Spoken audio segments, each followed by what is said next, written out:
This is the Lucy Gernon Show, a raw, unfiltered and candid podcast where ambitious women in leadership and entrepreneurship come each week for inspiration, a good old laugh and real relatable stories. Each week we'll be diving into life hacks, leadership tips and the hilarious side of current affairs and being a woman in female leadership in the business world. You can expect a mix of laugh out loud conversations, real talk with top business minds and solo episodes with yours truly that blend psychology, storytelling with practical tools and actionable strategies to support you to succeed in leadership and in life. So if you're an ambitious woman looking to grow, laugh and get a little bit more confident along the way, you are definitely in the right place. Welcome back to the Lucy Gernon Show. I am delighted today to be joined by the fantastic Jess Kelly, who is a luxury fine artist. She specialises in the most amazing handcrafted metallic prints, and she did not always have a career in this way. She started off in corporate world, in marketing space, and pivoted her career during the pandemic to basically become one of Ireland's most renowned, sought out after artists. She has many celebrity clients, including Una Healy and Amy Huberman, and we were just talking off air that she is shipping pieces all over the world. So she's here today to share her story with you of her journey from corporate to becoming an amazing world-renowned artist. And yeah, Jess, welcome to the show. Thank you so much for having me. I know, we've known each other for how long? I know, yeah. We've been back and forth so much and we're like, right, now we have to meet properly. I think we met years and years ago. We were both I had just started my business and you were thinking about leaving. So yeah. Let's go back there. So tell us a little bit about your journey and who you are and what you do. My God, where did my journey even start? I suppose I've always been a creative at heart. I've always been into art. In school, I've been, constantly with art. When I was living in Chile for the last 2 years of my school, I did my international baccalaureate over there, and the way they taught art over there was completely different than Ireland. So it's all about self-exploration, figuring out your styles, really kind of getting into the depth of being an artist. And I think that's kind of where my story began, because it was just learning who I was and what kind of style I like. But I never thought I was going to become an artist. It was just kind of more like I was studying. I didn't think I'd actually end up being a full-time artist. So when I came back, I went into fashion design. I had my eldest son, who's now 19. And from there, I've had kind of a bit of a squiggly career. I had an online website that specialised in all kind of fashion dresses at the time before fast fashion became a thing. And then I hung up those boots and I went into marketing, and that's where my corporate career essentially began then. Wow. Yeah. So you always had this passion for art, and then you ended up in corporate in a completely different industry, right? Yeah. How did that happen? Do you know, I loved marketing. I loved marketing. When I had the business, the online business, I absolutely loved the marketing aspect of that. And it was still creative. It still allowed me to be a creative space. Art was always kind of like, I was always exploring on the side. Like I was constantly doing some level of art at home, but nothing like total hobby. So when I went into marketing, I felt like that was my career. I was like, this is it now. This is going to be me until I retire. I'm not going to do anything else. And I joined Tirlán, which is previously Glanbia, about 8 years ago. And I loved it there. I still love it there. If I was an artist, I'd still work there. And I'm not getting paid to say that. I actually really like it there. But it was, I went into marketing. I moved up the ladders, so to speak. I became marketing manager, retail marketing manager, had various different roles there. But it wasn't until COVID that I really felt that, everyone was at home, shut down. And it was just around a time where I felt like I needed to explore my artistic side again. I needed to be in a space where I felt like I could be creative again on my own without having deadlines, back-to-back meetings, yourself from the corporate world, what that's like. And I really started to find my style and my technique, which is very much so heavily in textures and the golden style. And I think it was my stars aligned because I felt that because everyone was at home during COVID, there was total focus on the home and the garden. Nobody was going anywhere. Nobody was going on holidays. So everyone was on social media, and that's where I was born. I was born essentially on Instagram. And so you were a COVID baby. I was a total COVID baby. Yeah, my business was total COVID baby. So I was very lucky in that sense that I could build from there, and people were I was posting, pieces were selling straight away. And I'm curious to understand that part. So because it's so hard for a lot of people when they start their business to grow on Instagram and actually get a clientele straight away. Like, how did you feel? I know you had marketing background anyway, which obviously helped. But how did you have any reservations about putting yourself out online, or? Yeah, no, that's a big part of my story I probably jumped over. I was posting on my own Facebook just pure like, oh, I made this piece of very like near like show and tell. I made this art during the weekend. Tell your family and friends. Yeah. Like, I am actually doing something here besides work. And it was someone that gone, are you selling that? And I was like, am I selling it? How much am I going to sell that for? Like, it was really like John. I was like, yeah, I'm selling it. I didn't even realise I was selling it. I was like, yeah, I'm selling. And I just kind of jumped in head first. Like, I didn't even think too much about it. But I hadn't put myself on Instagram. And that was a big hurdle for me, and probably one of the biggest turning points for me, because for me, it wasn't just setting up an Instagram account. It was, I'm putting myself out there now, and with biggest imposter syndrome, calling myself an artist without having anything to really back myself, only for me being self-taught. So it was around Christmas, and I literally just thought, fuck it, just do it. Just throw yourself on it. Am I allowed curse? Sorry. It's okay. I literally said, just go on and put yourself out there. You don't even have to don't tell anyone. I didn't want to tell anyone I knew. I was nearly like putting myself out there to people that didn't know me. So it's definitely, it was a very daunting thing to have to do there and like label myself as an artist when I deep down hadn't felt that I achieved that title. It's so funny that you say that, because I mean, I totally resonate with that. Every woman who's sat on this couch with me so far has literally pretty much said the same thing, that it's this imposter syndrome at the very start. And it's funny, isn't it? Like, you said that you'd rather put yourself out there to people who you don't know. And I think we're all the same. Like, I remember like literally removing family members and hiding my story because what is it about that? Like, what is it, do you think? I think for me anyway, there is an element of like caring what people think, and it's a bit of like, I just need you have to just say fuck it, like just forget about it. It's none of our business what people think of us anyway. So I think it was a bit of like, I don't want to say the word embarrassment, because it wasn't. I was totally proud of what I was doing, but it was more, I think it was just pure self-doubt that really creeped in. I didn't back myself enough. I didn't feel like I went through the route of like, right, I went and did fine art in college for 4.5 years. Now my next step is like, people didn't know me as an artist. They knew me as a marketeer or, ma'am or whatever. So for me to throw myself out there and call myself an artist, I was thinking too much of, I was wrapped up in thinking, people are going to say like, who does she think she is? Like, on herself an artist and da-da-da. But like, really, if I didn't do that then, I definitely wouldn't be where I am today with art. So you literally have to just delete all. Yeah, and I think it's part of the process, right? It's part of the journey. I don't think I've ever met anyone who has put themselves out there online and has loved it from day one. No, because how can you? Like, it's new. It's like totally the unknown. So go back to then. So you're on Facebook. You start posting all these things. People are starting to ask you to buy. You start your Instagram account. What happens then? A lot of work. I put it up and I was like, well, now what? I did the first thing, which was like the biggest hurdle for me. But then I was building, it was like, I have 5 followers. Now I have 10 followers. So I know, and you're so grateful. And I didn't want to share it on my Facebook. I didn't want to share it in work, and I didn't want to tell anyone like of my within my, like, obviously my immediate knew, but I didn't want to like explore that out further. So I was like really relying on the unknown people to like, and I was just constantly outreaching. I was constantly following people, outreaching. Hi, I'm an artist. It was a lot of work. It was a lot of consistency. Like, there was days where I was like, I don't know if I can do this, but I was like, if I just put one tiny little piece towards my art every single day, it would eventually build.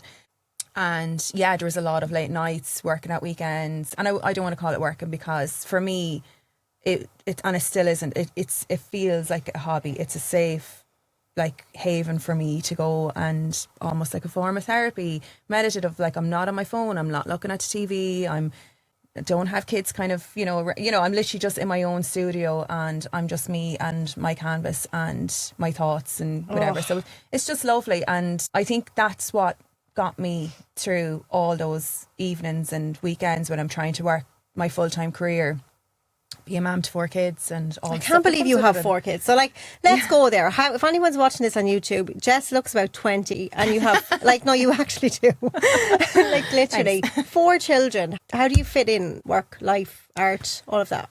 I think it was absolutely, when I was working full time doing the art, having the kids, it was bananas. It was just, I was just constantly on a treadmill. I was like, right, I need to run from one to the next. My brain had zero capacity. Because the kids had their after school activities or weekends, like that takes up as much as their school time, and then obviously I had work, and the stresses that came with corporate work as well. And then it was mental. There's no, I have no advice for anyone that's trying Like, to is it a blur? It's a bit of a blur. Yeah. I'm not gonna, until I went down just around 2024, I dropped back to 4 days, and that's when I kind of started feeling, okay, I've got a little bit of balance now. I've got the Friday now that I can focus on getting on top of the stuff with the kids or the house or, you know, art, and it just gave me a bit more wiggle room that I wasn't doing 5 days in work. Yeah, oh my God, and that then must going into be the weekend. nuts. Yeah, Like, so absolutely nuts. Wow. And going back to, I'm thinking about something you said earlier as well about when you started out on Instagram, like you were just like trying to put yourself out there. You were DMing people and you're like, hi, I'm an artist. And Yeah. all of that. Like, that must have been daunting for you. Oh, totally daunting, but like I was hiding behind the screen, so I was like, know. I'm not actually picking up the phone. I'm here, but it laughing was because like, I was thinking, I remember when I started as well, I did the same. And I remember like I hadn't a clue. Like, you don't have a clue how to like get clients no. or And there's no customers. ChatGPT either. By No, the way. exactly.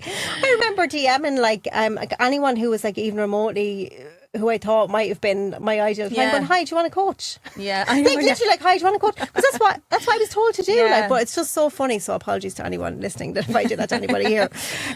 So you're on social media, you started this. So what was the moment that your first kind of, I know you've had quite a few high profile clients. Do you remember like your first one? Can you share? What was that like? My Did it first matter one, actually? Oh, that's a tough one. I'm trying to think. I think it was Rosie Connolly, as in Ireland. It was Rosie's quite. I mean, she's got a high profile in her own right. Yeah. She's Fort Arc. It was probably Brie Fort Arc at the time, but she was a fairly big influencer. And it's amazing when someone endorses you with such a following. You're just like, you know, it does actually be like, oh, well, she likes it. I like, you know, the power of influencers as well. Yeah. I think it would have been, I think it was Rosie actually the first one that had bought a piece that had somewhat of a following. And then After that, then what did that do for your business? yeah, no, it did. It had an impact. It definitely had an impact. But at the same time, there's still a lot of work in the background. There's still a lot of like raw to go with it.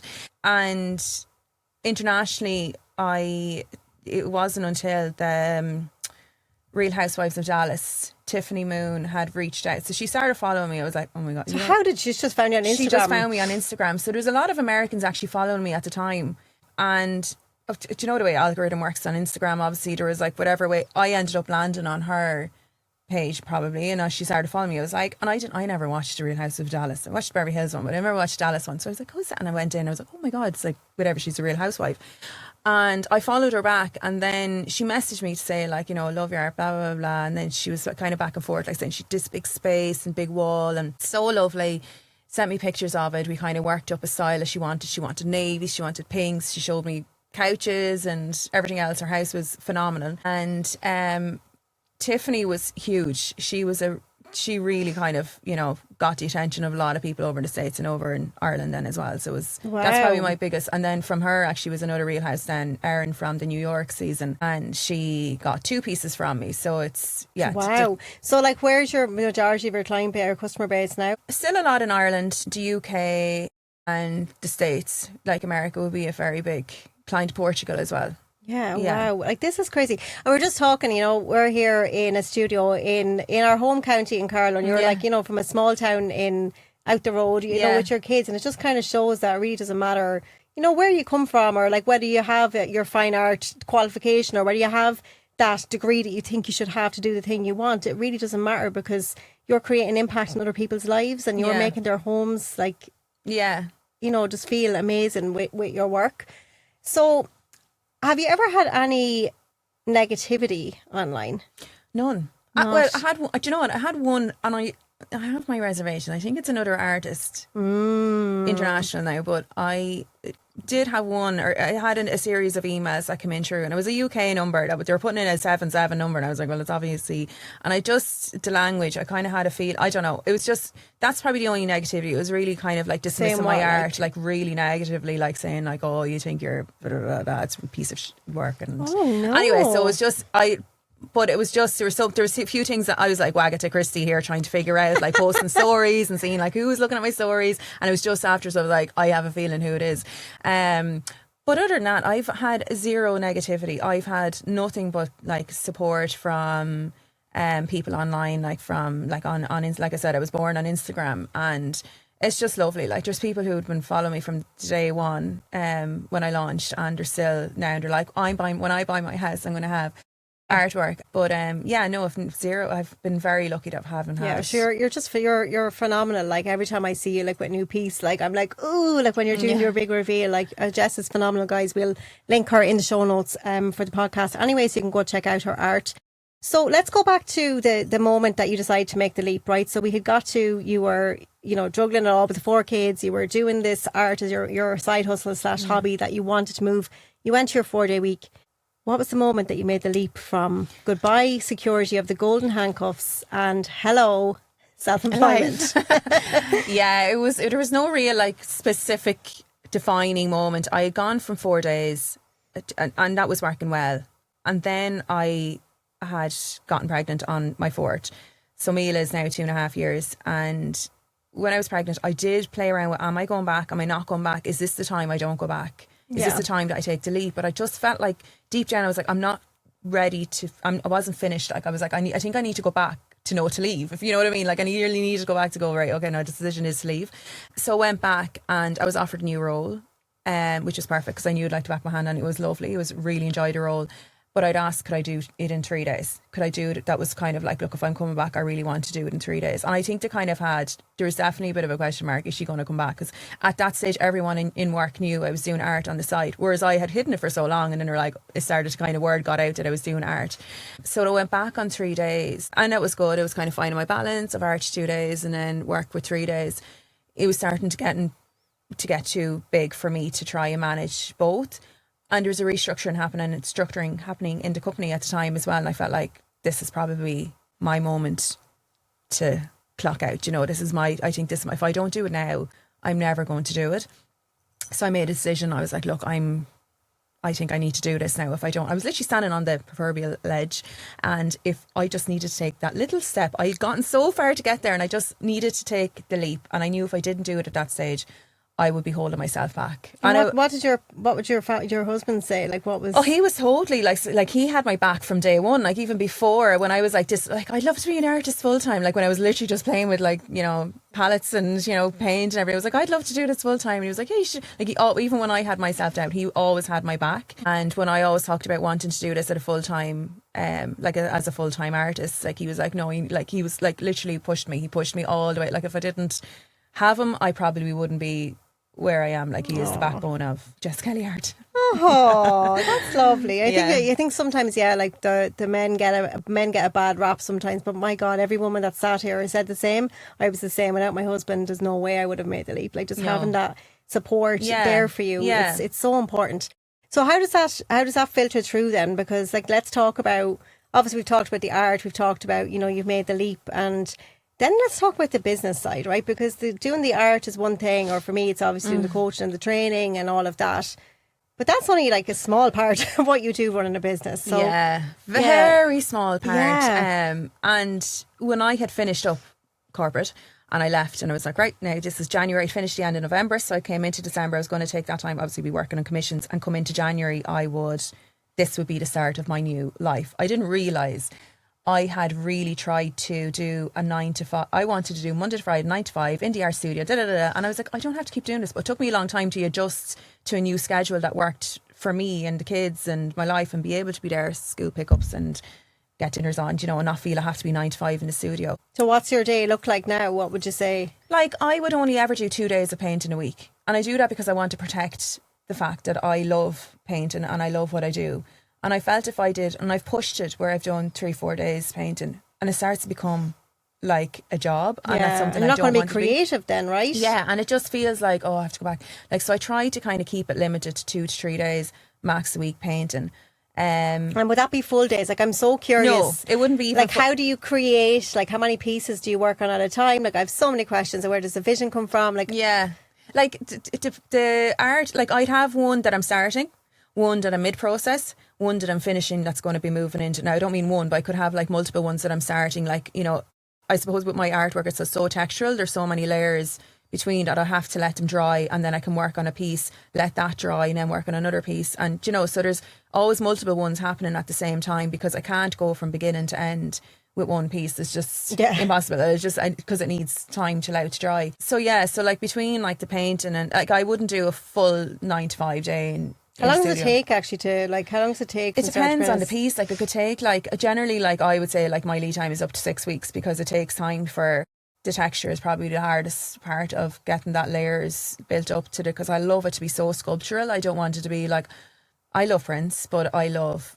the element that my art kind of pops off the wall. It feels like a structured, sculpted piece coming off your wall, stunning. as opposed to being like, you know, just a flat kind of artwork piece. So that takes time to build those layers and get that really chunky layers of texture. And just a lot of patience. Like, so I'm curious then, what are you thinking about when you're doing it? Are you just in your own head? Like, yeah, I am. I'm literally in my own head. I'm like, anything can cross through my brain at that time. But at the same time, I'm so focused on what I'm doing as well. So it's not like I'm just like, like, no, but I would imagine it's like flowing, because like creativity comes from within, really, doesn't it? Like, yeah, it flows. And like, my favorite, like, I love each layer as well individually. So like, when I'm doing the texture, it's just lovely to get, you know, stuck into sculpting the kind of textures that I want it to be. When I'm working on the paint layers, it's all about blending and having that really soft, flowy blend from beginning up to the top. So like the golden, like, it's just, every layer is so different. And sometimes it takes me in a new direction. So you like, you know, if I'm working on something, I might go, well, that's not what I actually envisioned what was going to look like at the beginning, but I'm loving how it's turned out now. So it's, yeah, every time I go near a piece, like, it always turns out somewhat different than what I initially envisioned. Wow. And you were talking about the sculptural aspect of it and the fact that it kind of pops off your wall. Like, I'm just curious about the vision, like, as in, like, are you thinking of, like, what are you thinking of? I'm just so nosy. I'm like, just when trying to get in your brain. suppose, like, kind of like, when I'm starting a new piece, I generally have a rough idea. Now, I'm not going to say like I'm going in, I know like what the beginning and the end is going to look like, but I generally have, like, a lot of my pieces are very inspired, like, are mostly inspired by nature. Like, you know, obviously, like, a lot of them have like a sunset kind of vibe, or meadows. The tones that I use are quite muted, like, they're not like fuchsia like kind my of pink. tone. I was just going to say, they're not. I love your, but not that pink. This is my pink. Yeah. But it's more. You did like, do one colourful one, actually, didn't you? Once I remember seeing it. You did do some, wasn't pink. Actually, did you do something pink before? I did do pink, but it was a very, very baby pink, and Well, I've used like. She's like, no, I will not be doing one for you with pink.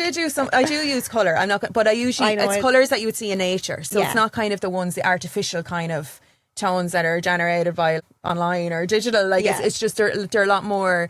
Like, if you see the tone in my artwork, it's generally, you would normally see it in the sky, or you could see it. It's very calming. Like, your art is just very relaxing just to look at. Like, is that what you wanted, or what do you want people to experience? That's exactly what I want them to feel like. I don't want it to feel like a loud piece of art on their wall that after about a couple of years they're looking at going, Jesus, like, that's a bit too invasive for my space. I want it to feel that it's sitting there confidently, complementary to interiors, to their vibe. Like, all my pieces in my house eventually. Like, I was going around with no art on my walls for so long, but I was going to ask you that. Do you have your own pieces in your own house? Yeah, now I do, but I didn't for years, because I would have empty walls. I'd literally use it as a revolving wall. All my walls were like, I'll just pop that on and then it'd be sold. And we were like the electrician that goes around with the wires, like, hanging around our house. Like, I had no art in the walls, but only in the last year, we have now art in to the point where I'm like, in the kitchen, like, is there too much of my art in this kitchen, where it's, you know, but my husband's like, no, it's perfect. Aww. But yeah, like, I'd have a good bit of art working away. And who helps you in the business, or are you on your own?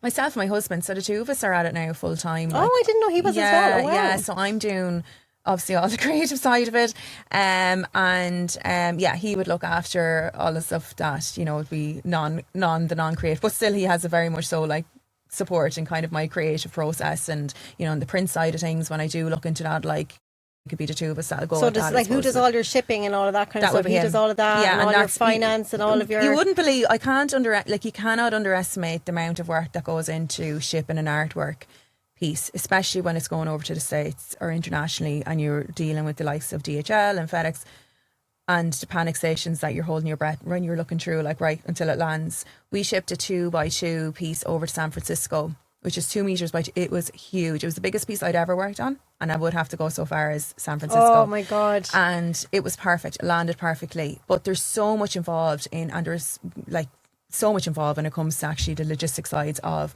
artwork. I can't just ship every piece with TPD or anyone else. Like, it has to be delivered to the door, because a lot of my pieces are quite large. It has become a bit of my signature, like the scale, the big pieces, so it has to be so protected.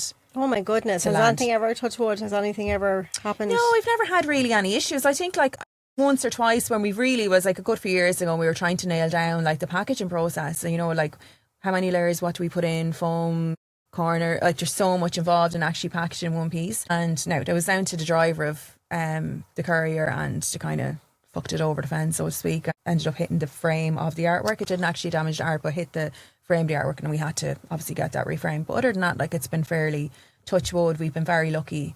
But there, like I said, it's a lot of work that goes into. And how do you find working with your husband? I love it. Yeah, it's really, we complement each other really well, and because it's so defined, like I'm doing art, unless he wants to become an artist now all of a sudden. Like, but he's my sounding board as well. He's the only person I would go to when I'm in the middle of a piece. Like I just finished 2 pieces last week that are huge. They're going to Portugal, and I was kind of a point like, oh, I don't know, is it done, is it not, you know, and I'm a bit like on the fence. And he came down, he was like he would challenge me, like he would actually challenge my artwork. He's like, do you think that this is balanced or not? And I was like, oh, but like, so it's a bit of a devil in disguise, but it's ideal because I need someone to, like, I've got really fussy clients as well, and I work with interior designers a lot, so everything has to be perfect when they land. And what if they come back and they're like, no, I don't like that? Do you go back and put more texture on, or you have? No, I've had that now. I've had where it's not that I don't like it, but they're very like, I've had to really draw boundaries for myself as an artist in the last year, I'd say. I love it being a collaborative approach. I love it that I'm collaborating with interior designer or with the client themselves directly, and for them to feel that they have a part in the artwork process, that they feel like when they have it, like I had a say in what that was going to turn out with, and it's lovely. They love that. But then there's a point where people become too prescriptive.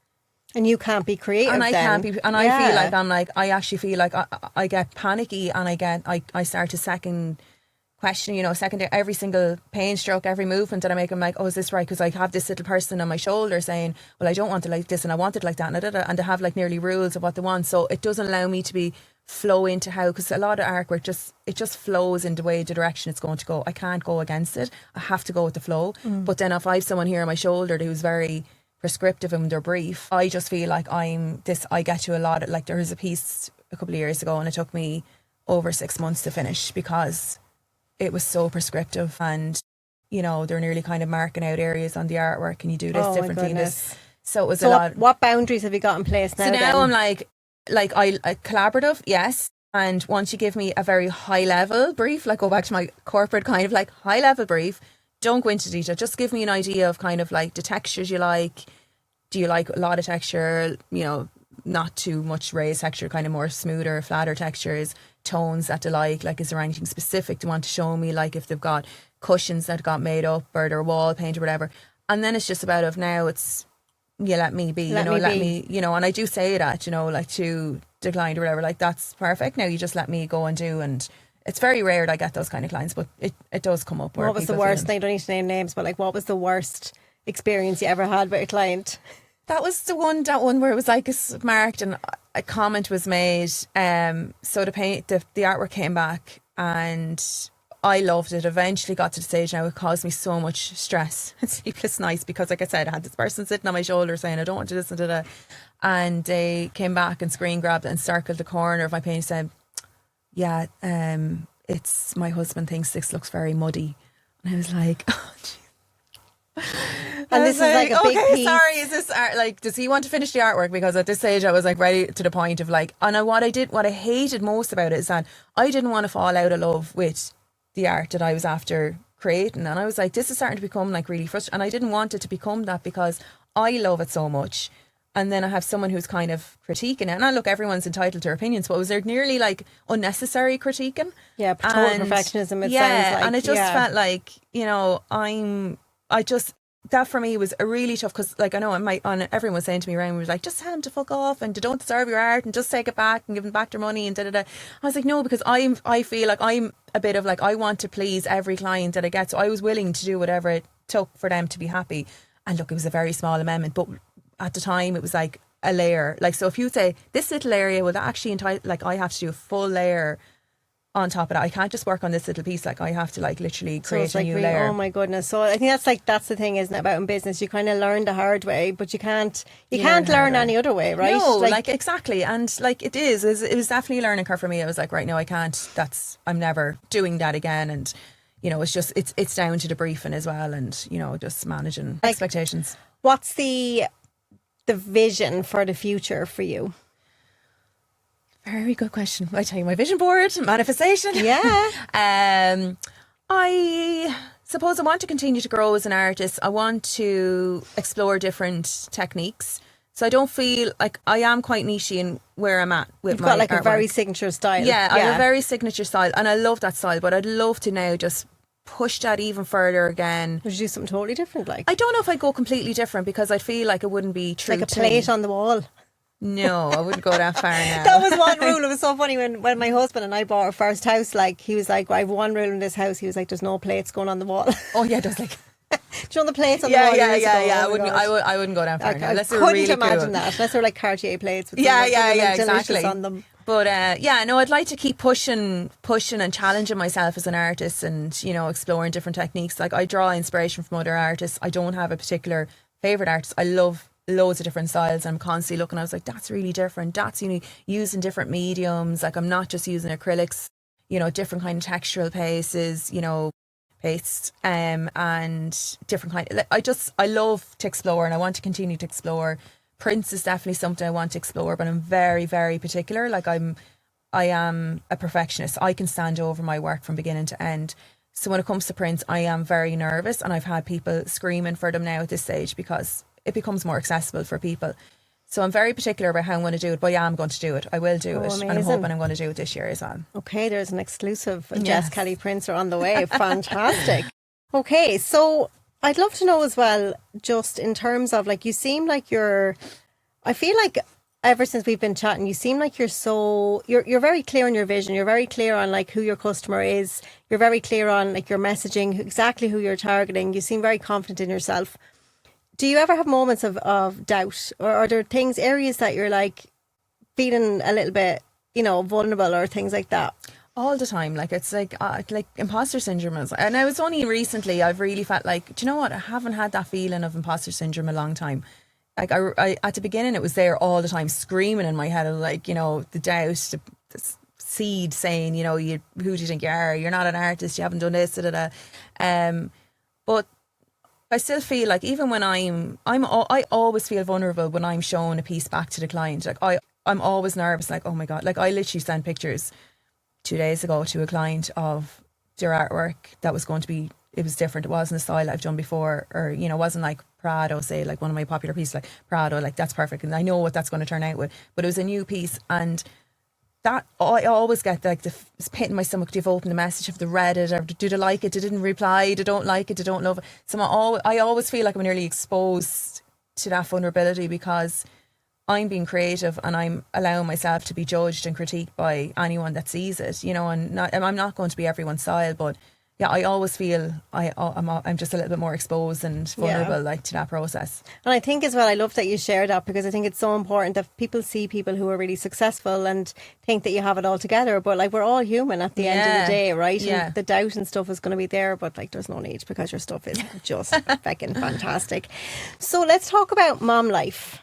So you've a 19-year-old and a 2.5-year-old, and then how old are you? Two in the middle. So yeah, Reen is 19. I've Sophia who's 13. Harvey's 8, and Mila is 2.5. So you have 2 boys and 2 girls. 2 boys and 2 girls. Isn't that so? What's your days like with 4 kids? Just mental. So, I have 3, so I can't even imagine. Yeah, 4. look, you're not much different to 4, really. So Reen is in college. He's up in Dublin, living his best life, so which is great. So he's home regularly.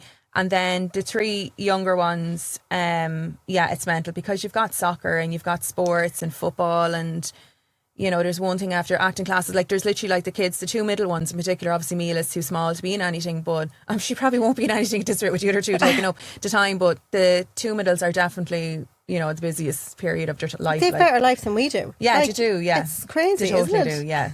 Are any of them creative? Yes, Sophia, they're all, like Harvey as well, to be fair. Like, Harvey's only 8, but Sophia's, she's unbelievably talented. She's 13? She's 13, and she will go, like, she has her life mapped out to the finest degree. So she wants to do art. Oh, wow. After, like, she wants to go to Yale, and she wants a scholarship for America. I was like, it's great that you're going for a scholarship, because I don't know who else is going to pay for it. But she definitely is going to follow. And now, I don't know what style of art, or she talked about fashion design, she talked about different kind of things. So I'd say she'll be in the creative industry. I love regardless. that. What an inspiration you are. Like, does she ever say that to you, like, about how you've inspired her? That's been like, yeah, she has. Like, I definitely, like, she said it before, and I did it. She plays for Define Cox and Carlo, and they had like a little player profile, and she had down like my inspiration. It was like my mom, and I was like, oh, I had no idea.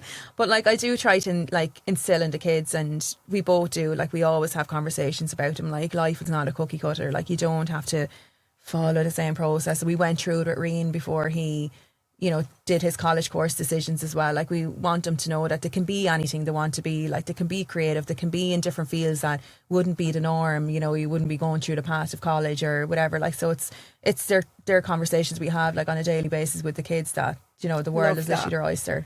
And especially that, you're in such a niche. What was I watching? I was actually watching the Taylor Swift documentary on Prime with one of my with Cage the other day. Oh yes, good, yeah. And she was given to all the dancers were there, and she was like, you're all in careers here that you really shouldn't be successful in. It's a career that people tell you not to do. It's not traditional, and it's the same with you. Like, you're an artist, and in theory, artists is not like most artists. Like, they're struggling, right? Yeah. So like, just even showing your kids, and especially I think your girls, what's possible is just so inspiring. So, what do you think your secret was for your success? Like, most artists or people creatives can struggle with success. Yeah, like. and do you know what? I think the way my career kind of panned out, like I said, it was very squiggly. It wasn't like I went to college, and kind of went through the same path as normal. I went, and I was always quite entrepreneurial spirit. Like, I wanted to work for myself. I found it hard, bar when I was working in previously in Tirlawn. Like, I did really enjoy that environment, but I did always find it that I always wanted to do something for myself. But marketing played a huge part in the art, because I knew how to present my artwork. I knew how to position myself. I knew, who my audience was going to be. I did all that foundation groundwork, which was so important for when I actually went and put myself out there, as opposed to just popping up pictures willy-nilly and kind of hoping it will land. And I don't know what, everything came into the anything that I've done in corporate from a marketing point of view, I just translated over to what I do as an artist, and that definitely benefited. Obviously, having that clear, I knew who my audience was, I knew who I was targeting, I knew what my price point was. I was very, very clear in that vision that came from my marketing experience and working in corporate. Like, so definitely played hand in glove with each other. It 100%, because like, you don't have a business if you're not able to market your business. I think there's so many amazing, talented people out there. If you have to market yourself, you have to put yourself out there. Whether or not you're going to be wondering if you're looking at your stories, or your friends are looking at or judging you, you still have to do it, right? Yeah, you just have to take the leap. And I've had so many artists reach out to me, and they're like, have you any advice or tips, or can you have a look at my Instagram? Like, well, I'm not really marketeer here again, but I could see your art is unbelievable, but like, the pictures are like, it's your shop window. Like, regardless of what career that you're in, like Instagram or social media or online, you have to have a digital presence. And if you're not portraying yourself in your best light, it's perception. It's what people think they're going to see. Like, it doesn't look great, but it could be the most amazing piece of art that they have. Yeah, it's all about the marketing, all about the messaging. So tell me then, just finally, just before we finish up, you've come a long way. You really, you're serving people all over the world. You've got this amazing art, and I know you said you struggled a bit at the start with imposter syndrome. What's one confidence lesson that business has taught you? I think to back yourself. I think that was the biggest thing. Like I said, like imposter syndrome would have been like a big, but if I had and I did back myself from the beginning, and if I hadn't have done that at that time, I wouldn't have. What does backing yourself mean to you? I think it's just having the confidence and not giving a fuck, basically, what other people think, and really just taking a leap. Just like, I literally live by the motto, fuck it, feel the fear, do it anyway, bite off more than you can chew, learn how to chew it on the way. Like, they're literally things that go through my head. I've had huge projects come like past me, and I'm like, I don't know if I can do it. I'm like, fuck it, just do it. Just you learn how to do it. Or, things that have come even previously in marketing, where I was just like, look, you just fucking figure it out how to do it eventually. But I think it's just about just feeling the fear and just going for it and doing it anyway. Yeah, and you were saying that, like, you know, you were saying back yourself, but you actually were afraid and you did have imposter syndrome, but it is about feeling the fear. So fear is, like I always say, it's normal. It's a call to grow. If you're feeling fear, it's because you're doing something new. Yeah. And it's usually bringing you exactly where you're supposed to be. Taking you out of your comfort zone completely. Yeah. Brilliant. Okay, so just before we finish up, this has been amazing. I hope that everyone's enjoyed the conversation. We're going to do a rapid fire round. Are you up for that? Is it like food? Now, rapid. Is there Indian or We'll have to wait and see. No, it's not at all. Are you up for it? Yeah, go right, for so it. it's 5 and 90, so 5 questions in under 90 seconds. Oh, God. Okay. I feel like I'm going to... Do I win anything? You don't. Win a thing? Yeah. Okay, so what's one thing you wish more women would stop apologising for? Being themselves. What's one thing you love to do for fun that might surprise people? This is really weird. But this is actually not even fun. This is more like relaxing. But I watch Netflix in the shower. What? I literally put my phone. I go in, as soon as I go in every evening, I just put my phone up on the little thing that holds all the shampoo and stuff, and I put Netflix on, or like, do you have it covered? Maths or like no, like many times I've dropped it and I'm like, fuck it now. But like, I literally have the slowest shower ever, and I watch, like, that's my 10 minutes to watch. Like, does the phone not get? So I'm just thinking about the poor phone. No, because the shower's this way and the phone is that way. But that is like my guilty pleasure. Like, that's literally a great idea. Yeah, it's amazing. I watch Married at First Sight or whatever. Like, we don't normally watch as a couple. I'm like, I'll just watch 10 minutes of this now and have the slow shower. Oh my God, I love that. That is gas. I've never heard that one before. What is a life hack that you wish more people knew? Oh my God, that's a tough one. I think spending money on experiences and not things. I don't know if it's a life hack, but I definitely learned that just spending, like putting your, whatever it is, your disposable income, your bonuses, etc., just put it to experiences. I just feel like they can't be bought, you know, whereas like you buy yourself like an expensive designer handbag and 5 minutes later it's like it just becomes another handbag. Oh my God, 100%. But I definitely think experiences over materials. I think it's the same as when you get older as well. You're kind of like, I've literally cleared out all of my stuff. I'm like, I actually don't need all of these designer handbags. I use the same 2, 3, 4. I get more anxiety looking at my... Yeah. I literally get more anxiety looking at my stuff, so I totally agree with you on that. What do success, balance and happiness mean to you? Success, balance and happiness. Balance is probably the key word in that. I feel that if I'm happy, I'm successful. I feel that I have been successful previously, but there was times where I really wasn't happy.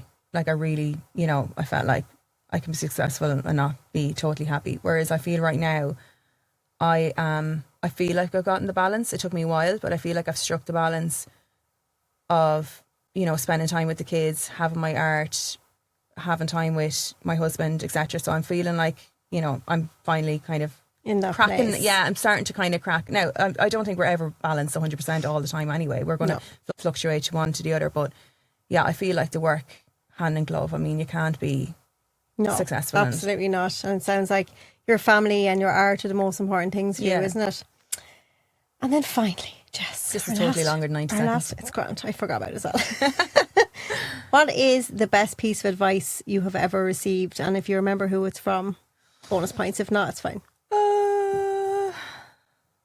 I think it was, and it probably wasn't anyone in particular. It was probably someone like Richard Branson or someone that I read about, like would have been one of those books of self-development.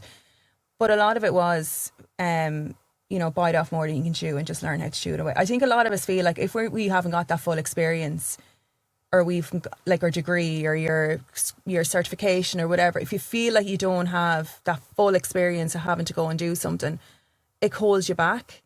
And you don't need to know everything. Like, I didn't know everything about what I was doing, but I said, right, I'm just going to do it, and I'll literally bite off more than I can chew, and I'll just figure it out as I go. I think we just hold ourselves back way too long and too much, that we don't take the leap into becoming who we want to become. Oh, absolutely love that. Jess, thank you so much. Thank you so much coming on the show. Where can people find you? Where's the best place for people to reach out to you if they want to learn more? Instagram would be number one. So jesskelly.art on Instagram, and my website is jesskellyart.ie. Okay, amazing. Okay, well listen guys, thank you all for being here. I hope that you have enjoyed this conversation with Jess about business. We'll link everything in the show notes, and we will see you again on the next episode. Bye for now.